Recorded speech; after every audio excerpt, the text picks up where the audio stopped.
Welcome to the Becoming Your Best podcast with Steve Shallenberger.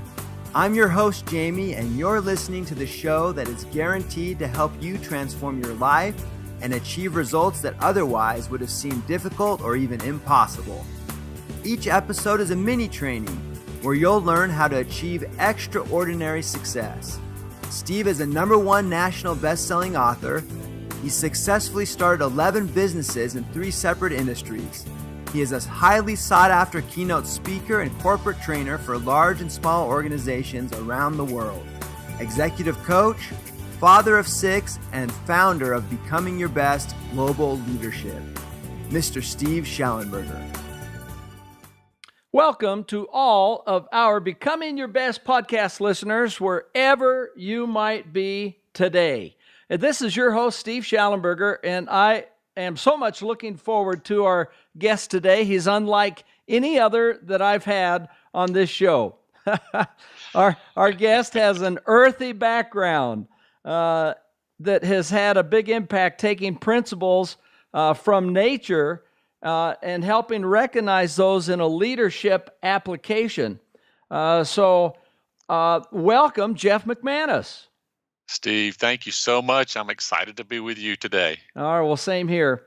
Well, before we get started, I'd like to tell our listeners a little about Jeff's background. Jeff McManus grows things. And as the Director of Landscape Services at the University of Mississippi, he grows plants and he grows people. He grows ideas. And Jeff is a problem solver, understanding that doing more with less is a 21st century mandate.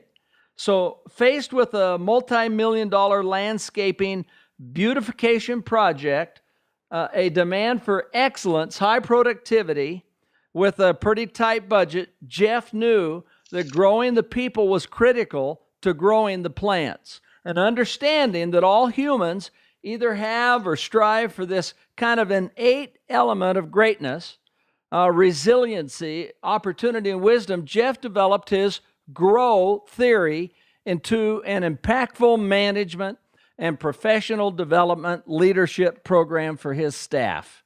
And so with that background, he's had many accolades, recognitions, and just done a world-class job. We're thrilled to have him. So once again, Jeff, glad that you can be here today to share this whole perspective that you have. Well, thank you, Stephen. It's a lot of fun, and getting to use nature and plants, what I do naturally in leadership now, has even grown me as a better leader. Yeah, I can imagine that. You know, this is one of the toughest things in life, I think, Jeff, is for people, wherever they might be, to take their natural gifts and talents and those that can be developed, things they'd really like to do, and do them professionally. Look for applications that can lift and build and leave a better world, and you're able to do that. That's really fun. It's been a fun ride. The more discovery as we walk through that path and down in that journey to discover the new aspects of what you can take in leadership and how just apply it at every level in any organization. It's just amazing. Well, good. Now, before we get into this discussion about leadership and the things that you've learned, your insights, and how you've taken this perspective and apply it to leadership, and let's talk about your background a little bit. What was your life like growing up, and what experiences did you have that you see that have really contributed to helping you become what you are today? Well, I had a great childhood, was raised just outside of Atlanta, Georgia, in a little place called Douglasville, Georgia. And I was the youngest of 3. And my mom and dad were both in the school system. My mom was a chemistry teacher, and my dad was in the administrative part, also taught ag early on. But he made sure that all of us had an opportunity, Steve, to work. And he grew up on a farm, and he knew what hard work meant. And he's always been that kind of person. So I attribute a lot of my values and hard work for excellence with him. He also taught me a valuable lesson in growth. Every time we were working in the shop or in the barn or wherever we were working, he usually had his tape recorder going and Zig Ziglar was on, or there was somebody talking and preaching or teaching, but it really got into my DNA as far as growth, that while you're doing something, be listening to something. So that I had a great memories and a great raising there in Georgia. Well, now, if we didn't do anything else today, that message alone would be worth our time. That's that true. While you're doing something, be listening to things, be listening to something. That's right. That's what the automobile's for. That's why I like to drive places, so we can listen to books and all that good stuff. Well, okay, that's terrific. And just one other aspect to mention here that might be helpful. As you reflect back, what's been a big challenge or setback you may have had in life, personally or professionally? How did you overcome it? And how has it helped you to be more successful? I believe the biggest challenge that I had was coming right out of college, fresh with a college degree in horticulture, and taking in a horticulture job in Orlando, Florida. And I was running a crew, didn't have a lot of experience in running a crew, especially on a high-end property, very prestigious property with a lot of moving parts, a lot of people, and I made a lot of mistakes. I thought incorrect things about people's motives. I assumed things that weren't right, and it cost me at times. It cost me my reputation as far as not being a strong leader, making bad guesses instead of drawing things on facts. So one time I was walking through the resort and just outside, and our crew was hard working, and they had just got through planting this huge flower bed, and they asked me what I thought about it. And it was gorgeous, just beautiful colors, large bed. And I said, man, it looks great. You guys did a super job. However, these plants over here in the back are crooked and these things. And I was starting to be a little hypercritical. And one of my seasoned employees who'd been there for years and years, and he just the backbone of the company, had a great relationship with our customers. And here I was, I'd only been there maybe 6 months. He looked at me, his shoulders slumped down, he dropped the tools in his hands, and he looked at me and he said, I quit. Oh! And he turned around and walked away. Wow. Well, that'll get your attention, especially when you're young like that. And I didn't say anything, but inside I was terrified. I was telling, no, please don't leave. And anyway, the next day or a couple of days after, we got together and talked, and we got to have some communication. And I learned how important communication was, is to listen, to value people. No matter what they're doing, value them. Know that they have pride. They want to do well. They want to do a good job. Don't always be suspicious. And he told me, Jeff, your words are important to us. What you say matters. And he says, you're very hypercritical to us. You're just always nitpicking everything. And in my mind, Steve, I thought I was being a good manager. I thought, hey, I don't want these guys to get the big head, right? I want them to know they got things to work on. But I was going about it the wrong way. So that taught me a valuable lesson. I am so glad that you're willing to share this because leadership truly is, especially great leadership, is something that is developed. And people aren't born this way. I mean, they're not just naturally pop out with all these great leadership skills. And based on your background, you may have a little bit more advantage than others, but all of us have to do certain things that creates excellence. And they're similar things. And so your comments give hope to people. They give encouragement for leaders that may feel like, well, I may not have what it takes today. Will I ever have it? And the answer is yes. That's right. This is the spirit of becoming your best. Is it something that we keep working, just like baseball or soccer or football? you don't just show up the first day you've ever played and you're ready to be an all-star.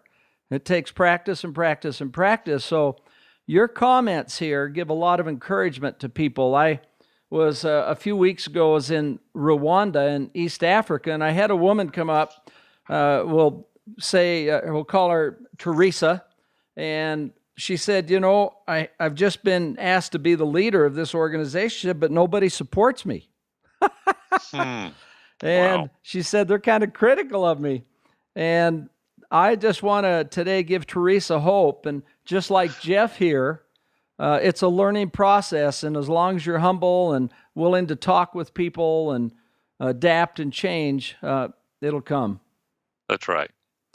Good word. Okay, well, let's get right into this then, because I can't wait to hear your unique perspective. And let's take what you've learned professionally in creating a world-class landscape and how this experience could be applied in creating excellence in other areas.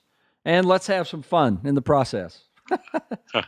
Okay, let's use your terminology. So how do you turn weeders, like WEEDERS, weeders, into leaders? Well, Steve, it's a mindset. It's creating. Everybody has ownership in the property. Everybody has a role, but most important, everybody's a leader. Everybody leads at least one person, and that's themselves. I had a very eye-opening experience when I went and I asked my crew, how many of you think you're a leader? Or how many are a leader? And only maybe a third of the team raised their hand. And I was shocked. I was thinking, man, they don't know that they're leaders.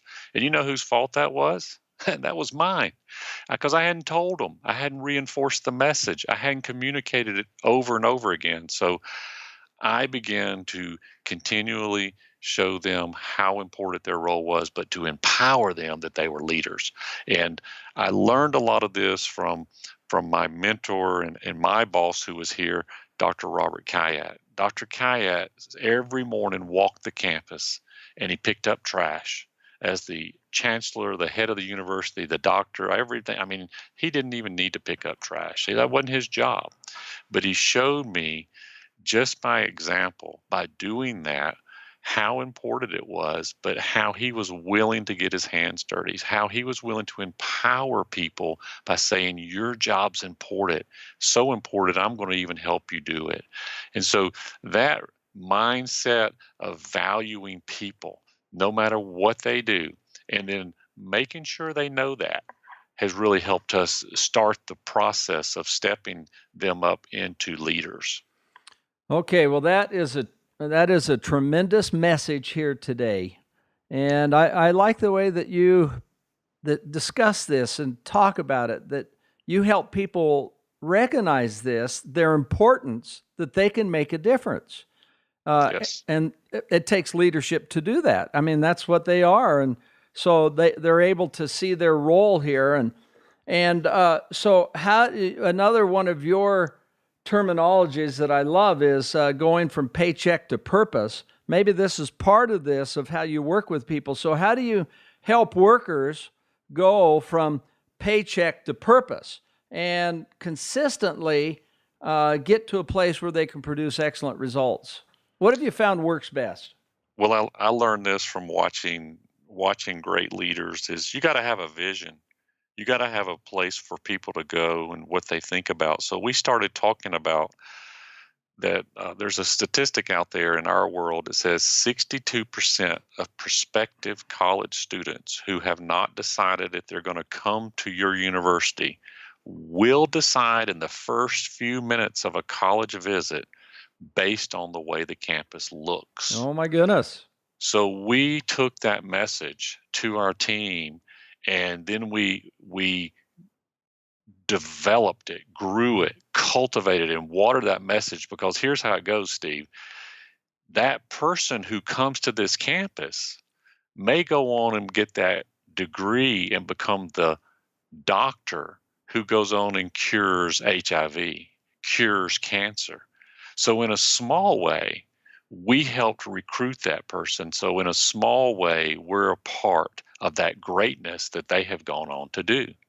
And so we've used a lot of different stories. I mean, we had Dr. Hannah Gay, who came within a whisper of curing HIV a few years ago, was in the Time magazine Most 100 Influential People, and she came to our university. She was a graduate of our school, so we let our folks know you helped in that and inspire them for that bigger purpose of what they're doing. That's one of the ways we do that, Steve, is continue. We have a little thing called football on this campus, used in the SEC. And so we tie that message back to the football because a lot of our guys love football. So we bring our coaches in and let them talk to our staff about inspiring them that, hey, guys, you're a part of the recruiting process. When we bring people here on this campus, you make a difference because they feel connected to the campus by the way it looks. They feel safe. They feel like this place looks superior and top notch, just like we run our program type things. And so all of our coaches, we let them come and talk to our staff so that our staff feel like they're a part of the team as well. And we do that with even our professors, our academias. They talk about recruiting top talent here and how that matters to have a beautiful campus. So we paint this bigger part of what they're doing. They're not just cutting grass. They're not just pulling weeds. They're curing cancer. They're helping recruit, and they're winning national championships at other levels. Well, this is fantastic because this is from my research of 40 years of things that highly successful leaders do. Aside from having character, which is foundational to all of the rest, job number one, and you're doing this is why I'm so glad you talked about it, but to see this application in landscaping is really quite inspiring, which is that highly successful leaders lead with a vision. That's right. In other words, the first thing we do. And what you've just done is created this vision that brings meaning and purpose into their jobs, and it changes everything. It's great. Way to go. Well, even when you take that deeper is you let your team be a part of that vision. And so our vision now is 2 words. We're cultivating greatness. And we just talk about what that means. And so we kept it short so I could remember it. So we're cultivating greatness every day. And you're right. It's when there's not a vision, the people perish, right? Yeah, absolutely. And for our listeners, and I'm including Steve Shallenberger in this today, that this is one of the wonderful opportunities of leadership is within our families, our relationships, within our teams and organizations, or even civic assignments. One of the very first questions we should be answering is, do we have an inspiring vision that points to the direction and that it gives meaning with our children or our grandchildren? And this is a great opportunity to have very significant influence that moves way beyond any checklist. Okay, good. Well, let's hit some more of these wonderful Jeff terminologies. We've talked about weeders into leaders, great going, and paycheck the purpose. Well, here's another one. So how do you turn the menial into meaningful? I'm giving Jeff credit for this one. I love these. In other words, how do you cultivate this pride of ownership in what you do? What have you found really works? Well, there's a lot of little things that we do, but I'll give you one specific one is we let our people have a voice at the table. Give people an opportunity to participate in what their standards are, what their beliefs are, their core values, and we give people a voice. One of the things that we did is we created a landscape creed where every Monday morning we say this creed to remind us of our core values and the things that we believe. Now, they're not all of them. We can't put all of our core values in there, but they have a lot in there. And this came from an exercise where our staff participated and said, this is what we want to be known for. This is who we are. And they talk about we lead by example. We adapt and overcome. We never stop training and growing. we dedicate ourselves to professional integrity, and it goes on. But it's the mindset that quickly, when new people come here, they see what the culture is. So we spend a lot of time now uh, intentionally focusing on cultivating the culture. I didn't know that's what I was doing, Steve, until I saw the results. I had to change what I was doing. But then when I look back on it, it's like we changed the culture. Because when I first came here, Steve, we had a really toxic culture. And then I helped change some of that, but then I realized I needed to keep changing some other things. So we've started doing some other things proactively, and maybe we'll get into that here in a little bit. But that's one of the big things, was creating that meaningful work, that we're here and our core values for a bigger purpose. One of the things that I know from our experience, and I know that Jeff is doing this and bringing out the greatest potential of those that he works with, but frequently we'll ask what people, leaders, audiences, what level, what percent of potential would you estimate your employees, fellow workers are currently using? It's interesting. It's all over the map, but typically, and research supports this, suggests it's about 55 to 65%. So the real question is how do you unleash that other 35% in helping people contribute 100% of their potential? And as you were talking, these are the kind of things that do it. And I can just imagine that your team, they're into it. Would that be a good description? That's right. And when I came, everybody told me we didn't have enough people. We don't have enough people to do 1,000 acres of maintenance here. Steve, we have fewer people today working in the field than we did 17 years ago because of this. You are absolutely right. The production has gone up. The efficiency has skyrocketed. And the passion for what they do, to be the best of the best, to be the top, is just there. And they're excited to be here. There's more than just a paycheck. There is that passion to be known for excellence in what they do. See, Steve, we've won 5 national awards, 5 national recognitions. We never had done that before, but we don't call them recognitions. We call them national championships. It's there's a lot of pride in that. We keep that in front of them. Steve, something silly, and it's kind of fun, is you go into a stadium or go into a coliseum, you see banners hanging down that have national championships and win. We've done the same thing in our truck sheds, where we bring in all of our trucks. We've hung our national championship banners in there to remind our team that they are national champions. They're some of the best at what they do. Yeah, bravo to you and your team, and that's great. Congratulations. And this is exactly the impact that leadership can have. It's a unique brand of leadership when you're doing these kind of things, and it totally sets you apart from everybody else.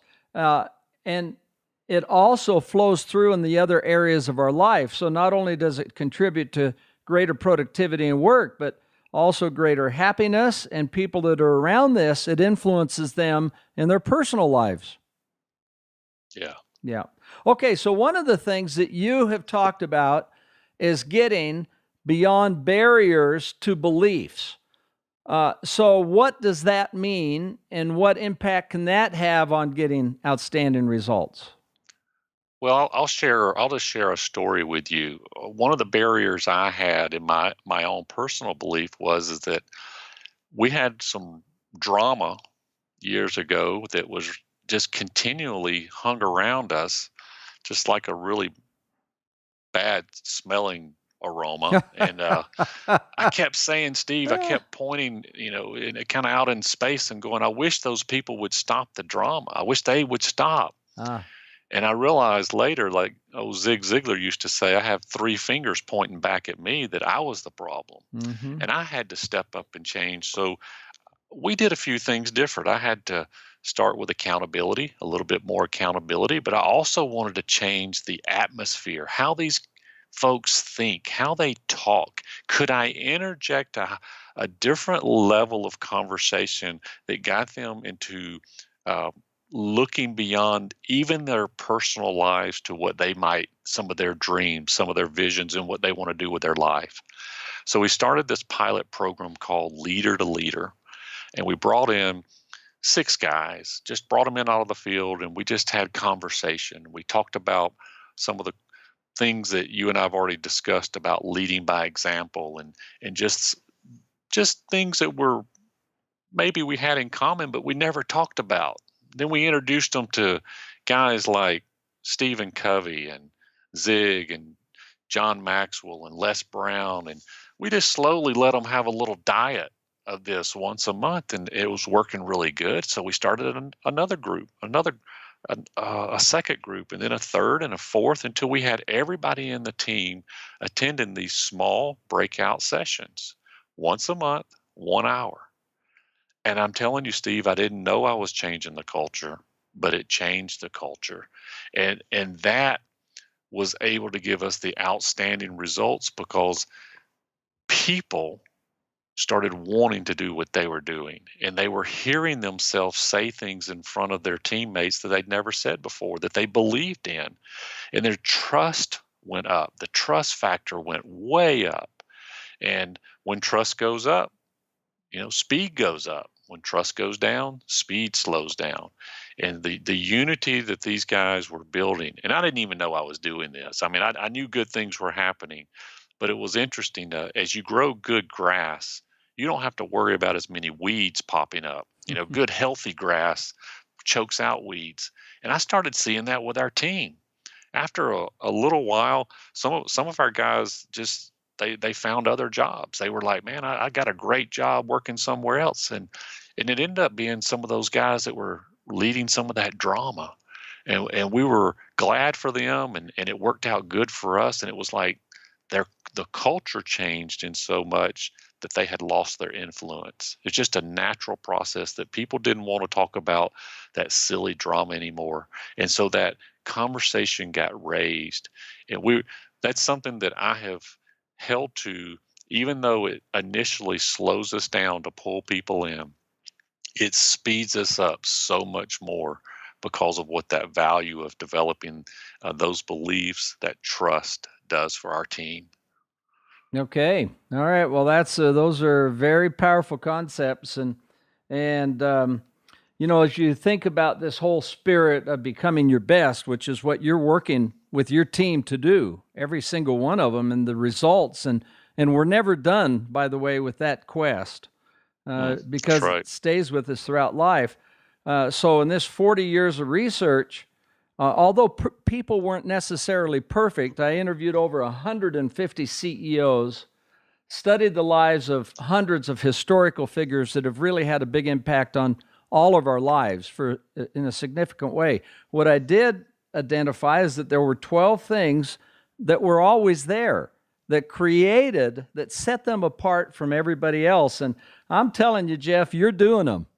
Oh, good. Whew, you had me nervous. You are doing them, and look at the impact. I mean, I can't wait to get out there someday and look forward to meeting you and seeing what you're doing. Great going.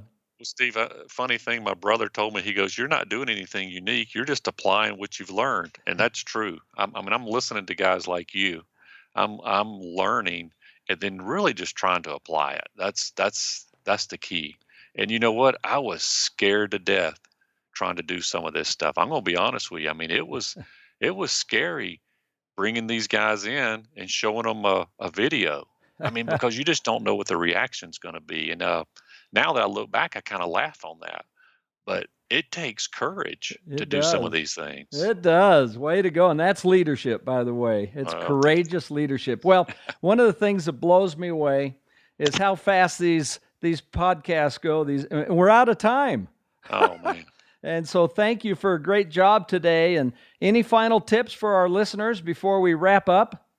Well, the final tip would be just continue to grow. Yeah. Cultivate your greatness, and everything you do, you just bloom where you're planted. I don't care where you are right now. Be the best at what you're doing.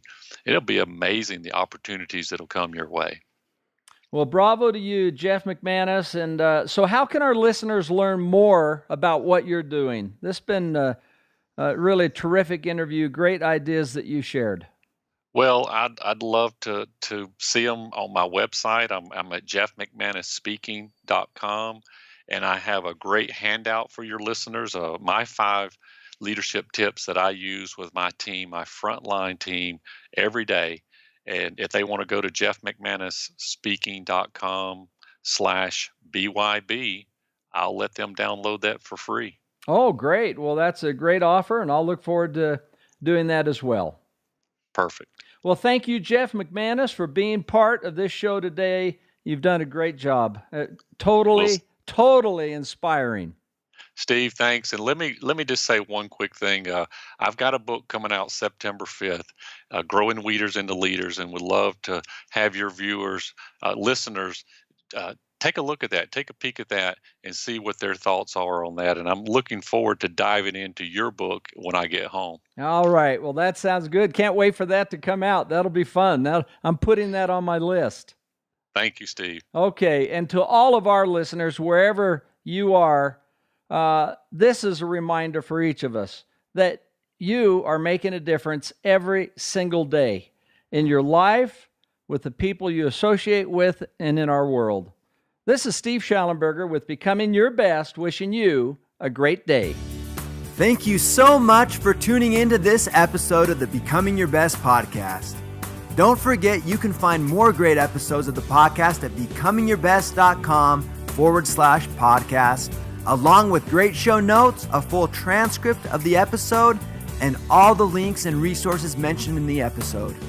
Please share your comments and questions with us. We want to hear from you. The best way you can show your appreciation for our podcast is to leave an honest rating and review on iTunes. Now it's time for you to take action and truly start becoming your best. Remember, good, better, best. Never let it rest until the good is better and the better is best.